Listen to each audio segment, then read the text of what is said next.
But on December 24th, 1920, they left Southampton, England, on the SS Lapland, okay, to go to America, okay, and they were steerage, of course, and the trip only took, it's 1920 now, it took about, I guess, 7 to 10 days only, because they arrived in New York in early January of 1921.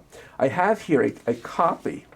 This is, of course, a reproduction of the ship manifest of the SS Lapland, and it gives you all the details, and it lists the various names of the family and their ages and what have you and so forth. What's interesting about this are some of the questions that are checked off here. Are you a polygamist?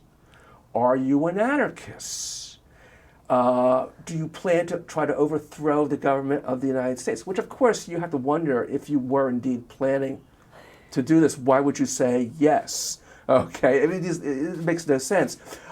What's kind of interesting here is from what country are you originating? And of course, it says Poland.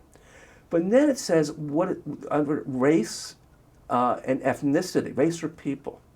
Okay, there's a whole list of race or people. And obviously, it's kind of obvious. If you're from Poland, you're Polish. If you're from Germany, you're German, et cetera, et cetera. It says Hebrew. It is Hebrew. And not Jewish, but Hebrew. Okay, it's very, very interesting. And also under language, what language do you speak? It's Hebrew. And of course it wasn't Hebrew at all. It was Yiddish, obviously. Okay, at this point. So it's kind of very, very interesting to see that. Okay, and I ask you, do you have a certain amount of money? Where are you going? And then he said, to my brother, and they give the address in Philadelphia. It's very, very, it's kind of fascinating. And this was, the date was January 3rd, 1921.